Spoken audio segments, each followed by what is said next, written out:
Assalamualaikum warahmatullahi wabarakatuh. Selamat pagi teman-teman. Gimana kabarnya? Baik? Alhamdulillah. Sebelum kita mulai kegiatan kita pada pagi hari ini, marilah kita berdoa terlebih dahulu. Mari berdoa sesuai dengan keyakinan dan diri kita masing-masing. Doa selesai. Eh, Sebelum saya melanjutkan kegiatan kita pagi ini, saya akan menanyakan dulu kehadiran teman-teman nih. Hadir semua ya? Nah, hadir semua. Alhamdulillah. Jadi untuk kegiatan kita hari ini yaitu kita akan membahas soal dari materi yang saya sampaikan minggu lalu. Nah, sebelum itu saya akan mereview kembali nih teman-teman materi dari minggu kemarin. Nah, minggu kemarin itu kita belajar mengenai karakteristik antara negara maju dan negara berkembang.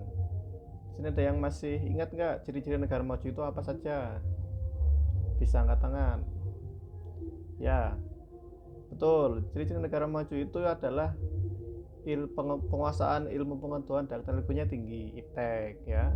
Lalu kemudian yang kedua, perekonomiannya itu bersandar pada sektor jasa. Nah, lalu kemudian yang ketiga adalah angka pengangguran rendah, tidak memiliki permasalahan dalam bidang kependudukan, itu masuk dalam angka pengangguran rendah. Kemudian yang keempat, pendapatan per kapita itu tergolong tinggi, bahkan sangat tinggi. Pendapatan per bulan ya per kapita masyarakatnya. Lalu kemudian memiliki banyak modal untuk pengembangan usaha pembangunan, bahkan saking kelebihan modalnya itu negara-negara maju itu memberikan hutang atau mereka membangun di negara-negara lain ya, karena negaranya pembangunannya sudah cukup gitu, bahkan lebih-lebih. Itu termasuk negara-negara maju. Contohnya apa saja? Ada yang mau menyebutkan contoh negaranya? Amerika, ya Amerika maju dalam bidang apa industrinya? Pertahanan, energinya juga maju ya, energi sumber daya alamnya. Lalu kemudian negara Jepang apa saja teman-teman?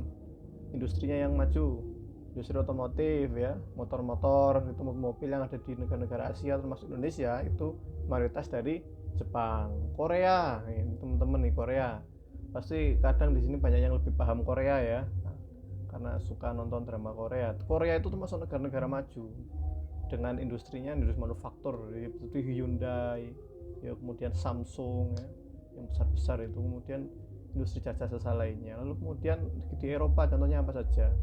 Jerman ya dengan Volkswagen, kemudian industri pesawatnya, lalu kemudian industri kereta api, industri kapal selam ya, kemudian industri militernya dia itu masuk negara maju. Lalu kemudian negara berkembang apa contohnya teman-teman? Karakteristiknya terlebih dahulu. Karakteristik dari negara berkembang. Negara berkembang itu mayoritas berasal dari negara bekas jajahan atau bekas era kolonialisme. Lalu kemudian yang kedua adalah mengandalkan hasil dari bumi, dari alam, seperti agraris, pertanian, lalu kemudian dari sumber daya lainnya, seperti itu. Jadi penghasilan mereka itu ya dari alam, tergantung pada alam. Dan selanjutnya itu memiliki masalah dalam tekanan penduduk. Masalah tekanan penduduk dalam artian masalah angka kelahiran cukup tinggi, lalu kemudian penganggurannya juga tinggi ya.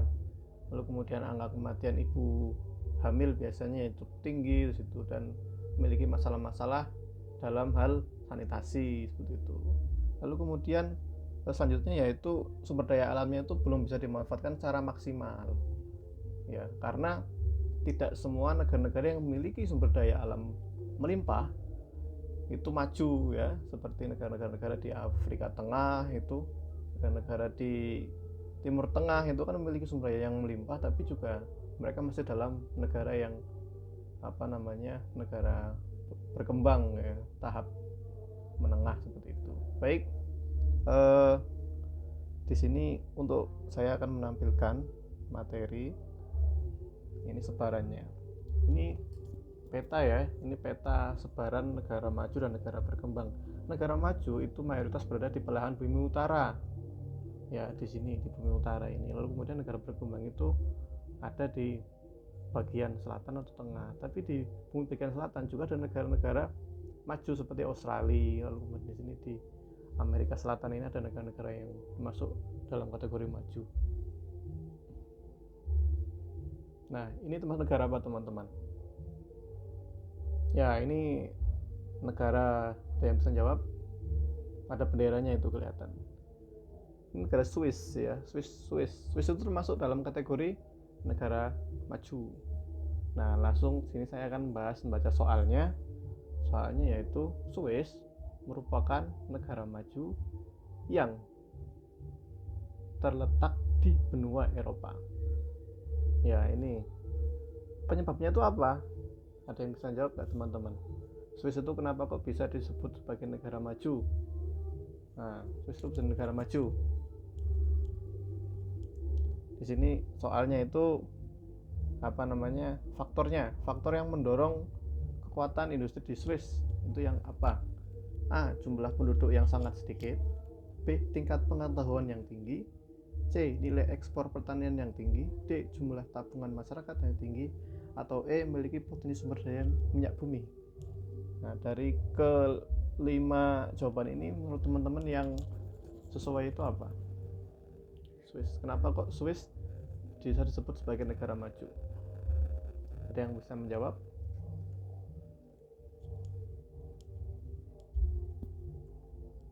Apa jawabannya?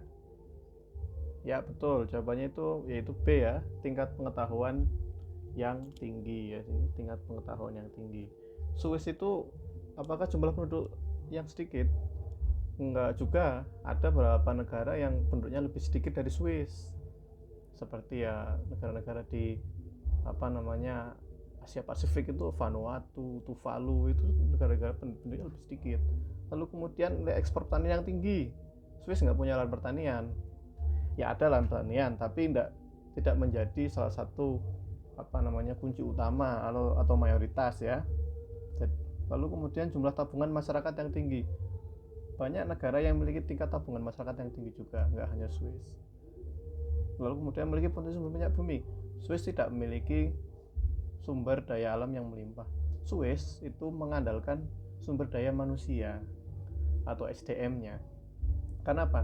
Tingkat pengetahuan yang tinggi tersebut dapat terlihat dari IPM ya. IPM itu indeks pembangunan manusia. IPM itu untuk menentukan suatu daerah itu seberapa besar sih pembangunan manusianya. Karakteristiknya dalam menentukan IPM itu ada pendidikan, kemudian ada kesehatan, lalu kemudian ada pendapatan masyarakatnya tersebut. Jadi seberapa lama sih waktu masyarakat itu melakukan sekolah gitu. Kalau dalam daerah tersebut mayoritasnya adalah sarjana atau mayoritasnya adalah SD SMP, itu maka akan berpengaruh terhadap tingkat pendidikannya atau indeks IPM-nya. Nah, lalu kemudian karena indeks pendidikan manusianya ini tinggi, maka juga akan berpengaruh terhadap pengembangan ilmu teknologi. Itulah yang terjadi di Swiss seperti itu.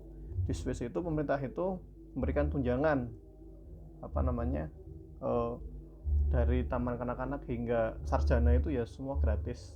Ya akhirnya mayoritas masyarakat Swiss itu pendidikannya tinggi, jadinya mempunyai efek domino ya, efeknya selaras dengan banyaknya sarjana, banyaknya orang-orang pintar, maka menghasilkan ilmu yang tinggi yang akhirnya membuat negara tersebut maju. Itulah kenapa salah satu faktor utama majunya suatu bangsa atau negara itu ada di SDM, ada di pengembangan sumber daya manusia, ada di pendidikan. Pendidikan menjadi salah satu kunci utama. Baik, mungkin itu dulu ya teman-teman pada pertemuan kita pada pagi hari ini. Jadi review dari hasil soal ini adalah pertama adalah tidak semua negara yang mempunyai sumber daya mineral atau sumber daya alam yang tinggi itu negara maju. Tapi negara maju itu merupakan negara yang mampu mengelola sumber daya manusianya. Nggak hanya Swiss, sebenarnya ada Singapura, ada Jepang. Jepang itu kan negara yang secara sumber daya mineral itu sebenarnya miskin ya, tapi sumber daya manusianya itu maju. Jepang itu juga tergantung pada Indonesia, termasuk dalam hasil-hasil biji-biji besi itu kan dia ngambil dari Indonesia. Nah seperti itu nanti kita akan masuk ke materi selanjutnya, yaitu materi kerjasama antar negara. Jadi bagaimana negara-negara maju itu mensupport negara-negara yang berkembang agar menjadi maju bersama seperti itu dengan adanya kerjasama dalam bentuk global. Baik, terima kasih. Assalamualaikum warahmatullahi wabarakatuh.